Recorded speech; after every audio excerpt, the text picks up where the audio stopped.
Heyo, my fantasy folks. It is me, Scoob, your now so defeated commissioner and former two-time champion.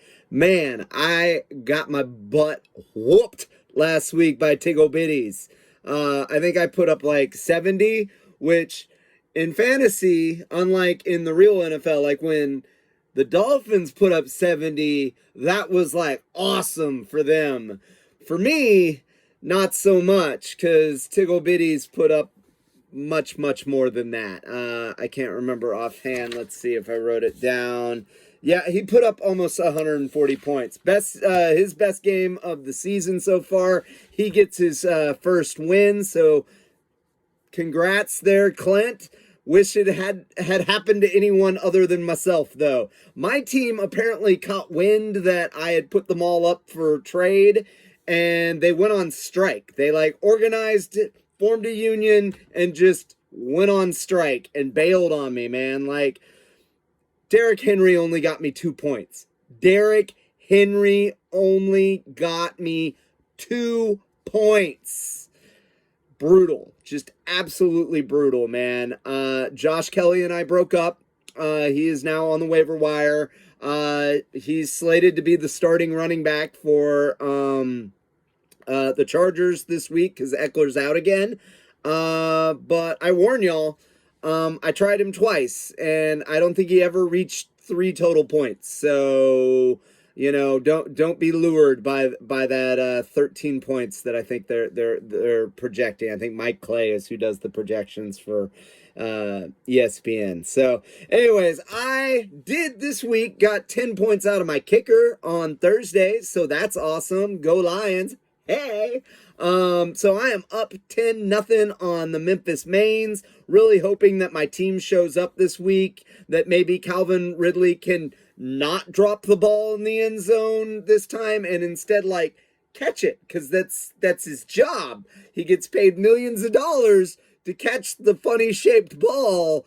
I would love to see him start catching the funny shaped ball again.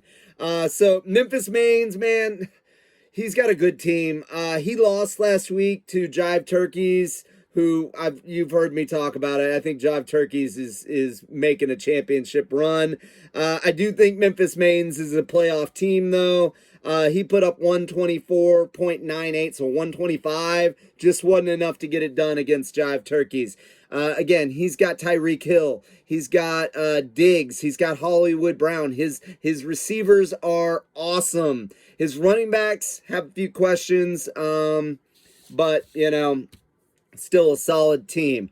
So right now we are split 50-50. I think one of us is projected like a point more than the other, but it's pretty much an even split on us. So I'm going against Duncan Disorderly, going against the Memphis Mains. I'm currently up 10-0. Jive Turkeys. Like I said, got a win over the Memphis Mains last week. They are at 3-0. They're up 16.6 to 10.5 against Too Good For You. Too Good For You did not set his lineup last week. Had Chubb and Eckler in there. It wouldn't have mattered, but it did kind of suck. Because it screws up the numbers. Ties and playoff position and those sorts of things are decided, by points against, and all those numbers matter at the end. So I reiterate, guys, you got to set your lineups. Even if you're out of it, just keep setting your lineups because it matters. Also, it took a lot of the fun out of it for Slummy, who was playing him last week, because it was it doesn't even matter. Slummy didn't even watch the games last week as soon as he realized that it was locked and Too Good For You hadn't adjusted his lineup. Looks like Eckler's going to be out again this week. So Jackson, get him out of your lineup. He's not playing. You could go and pick up Josh Kelly and get 2.3 points, or maybe try someone else. I do know that last week Jackson, because he didn't set his lineup, had a chin. Apparently it's not a chain, it's a chin, I think. Achin something. Anyways, put up 51 points on his bench last week. So Wow. So anyways, Jive Turkeys is currently a 74% favorite over Too Good For You. Man, his team's just so good. Like I said, he got 16 points off the Sun God. He's got Keenan Allen, man, and with Mike Williams out, I assume Keenan Allen's only gonna get like 60% of the passes now. I don't know. His target rate's outrageous. So, anyways, Jive Turkeys looking to make it 4-0 against the 0-3 Too Good For You. Slummy, like I said, he put up a huge number. So far, the biggest number of the year, 174.38. Didn't really matter because Too Good For You didn't set his lineup. But Slummy is still sitting at 3-0. So we've got our two 3-0. There are only two teams left that are 3-0. That's Jive Turkeys and Slummy the Buckless Troll. Slummy got 9.6 out of his flex position. He played the rookie Sam Laporta. He is currently a 57% favorite over the Dangerous Knights, who took their first loss last week against Peyton's Five Head. Right now, it is a tight one, though, on the scoreboard at least, 9.6 9.1. Dangerous Knights is 2-1 so far. Man, Dangerous Knights, you picked the wrong Lions running back again, didn't you? Yeah, Montgomery sitting on his bench, put up 34 points. He plays Gibbs. Gibbs got 9.1. This is part of why, like, when there's a committee, I don't like to have both guys. I've done it before in the past, and if you feel like you're always chasing who's going to get the ball. But I think it's pretty clear at this point that it's Montgomery. Montgomery's the guy. They're just going to, I mean, the Lions only threw the ball 8 times in the second half on Thursday, and they just kept running Montgomery just up the middle, which I was like, the guy just came off of an injury. You're going to get him re-hurt. Like, you put the game away, like, maybe let somebody else have a chance. And I say that, as a football fan and not just as someone that had put money on Jahmyr Gibbs to and I did I hit 80 total yards with him, but man, they made me work for it. Anyway, Slummy, he's got Cousins and who's just hucking the ball all over the place. Putting up big numbers. Madison, ride Madison as long as you can because Cam Akers is sitting in the wings. But he's also got Mostert. And, Mostert gave him 45 points last week. He's got Devontae Adams. He's got Travis Kelce. I don't know if y'all heard about this, but apparently Travis Kelce's dating T-Swizzle. Yeah, that's all anyone is talking about now. So, apparently, Kelsey's getting the swizzle bump, the T-Swizz bump. So I don't know if that's going to help Slummy or not. We'll see. Nonetheless, this one, man, would be a very different story had Tim started Montgomery instead of Gibbs. So moving on, we got Trash Pandas taking on Tiggo Bitties. Tiggo Bitties riding high after beating the tar out of me last week. Man, they beat me bad. It was brutal.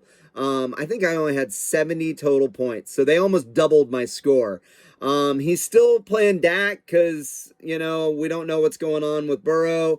He's got Zach Moss, who has been kind of a bit of a surprise, filling in for Jonathan Taylor. He's got Breece Hall,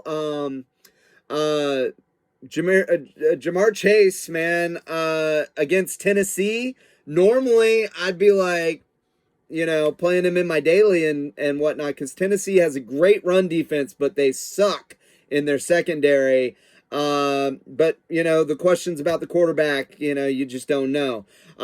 He does have Adam Thielen going against the Vikings. The Vikings also have a pretty bad secondary, and shall I say it, revenge game maybe for Mr. Thielen? I would love it. I think I'm going to probably put some money on Thielen with a anytime touchdown. Anyways, Trash Pandas rolling hard. They came off a win against my sister, Texas Chainsaw, 154 to 125. So Chris is sitting at 2-1. But he got a really poor showing out of his Packers. Aaron Jones comes off an injury, puts up 2.4. The game script kind of got away from him. And then, of course, Luke Musgrave, I think, caught one pass and got a concussion and was out in the first quarter. So Trash Pandas is currently down. He's up on the scoreboard 3.5-0, but Tiggle Bitties is a 58% favorite. But then again, Trash Pandas, he's got AJ Brown, he's got Michael Pittman, he's got Tank Dell. Those three guys, they could go off. Any one of them could put up 30, or all of them could put up 20 to 30 points, and that could change the script. So, this ought to be a pretty good matchup. Moving on to Texas Chainsaw versus Georgia Peaches. Texas Chainsaw, man, she's got a good team, but she's having a hard time. Like, she put up 125 last week. That would have beaten a lot of people, but she's sitting at 0-3. She's got CMC going against the Cardinals. That should be good, right? Yeah. Especially if Debo's out, you would expect a big game from McCaffrey. She's got Justin Herbert without Mike Williams or Eckler. But again, as bad as Joshua Kelly's been, you got to figure they're going to be throwing the ball, and that's good for Herbert's numbers. Still don't know what's going on with Chris Godwin. Hopefully he'll show up and start being the Chris Godwin of old. And then Georgia Peaches coming off a big win against my wife Crawdad. He's sitting at 2-1. Hoping for a big game out of Justin Fields going against the Broncos, who got that big 70 burger posted on him last week. This could be a get-right game for Fields. I really think, they got to let the kid start doing what he does well. Like, let him run. Start designing some runs for him. They got to get his confidence back.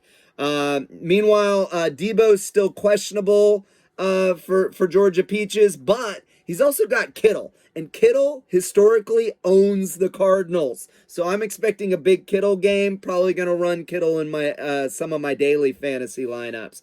This one's currently a pick'em. It's 50-50. Neither one of them had anybody playing on Thursday. So they'll start up all anew on Sunday morning. That reminds me, so I don't forget at the end, if you've got any Jacksonville players or Falcon players, remember, they're playing in London this Sunday. That game starts at 9:30 Eastern, so I think it'd be 8:30 Central. So make sure you make your moves. I'm going to try and get this video out before then. Let's see. And then last but not least, we got my wife Crawdad sitting at 1-2. She lost to Georgia Peaches last week. She's going against Peyton's 5-head, coming off his first win against Dangerous Knights. A solid team, a respectable win. This is a pretty tight one right now, but Peyton's 5-head currently has a 52% advantage. However, Crawdad is up 17.64-0 because of Jordan Love's second half. Going into halftime, she was sitting at 0, and she was happy to be at 0 because he had been at like almost -2 before that. So Jordan Love puts all 17.64 points up in the second half. Nonetheless, kind of a weak showing there. But she's got Bijan, she's got Waddle, she's got Jefferson. She's got some guys that can put up some numbers. And then, of course, Peyton's 5-head, he's got Josh Allen going against Miami. I'm expecting this to be a high-scoring game, going to huck the ball around, hopefully. He's got Metcalf on Monday going against DK Metcalf going against the Giants. So that could be, a good one. That game's not till Monday, though. Mike Evans, man, has been the Tampa Bay receiver you want this year going against New Orleans. My defense. And then, of course, he's got James Conner, man. And James Conner has been awesome this year. But again, the Cardinals are going against that 49ers defense. So we'll see what happens there. So those are our matchups. Set your lineups. Be sure to set them before tomorrow morning if you got any Jags or Falcons. Other than that, my pick of the week, man, I got 3 I'm trying to decide between. I did hit my pick of the week last week, by the way, with Bijan. Missed on the parlay, though. I'm debating between Zeke on over 28 rushing yards against the Cowboys. You know, I like a revenge game, man. I like the revenge scenario.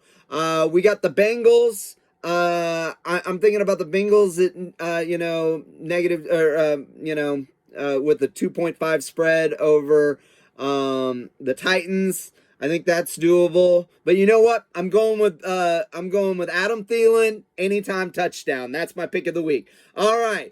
Y'all set your lineups. Put in your best players, always play to win. And let me see your wall face.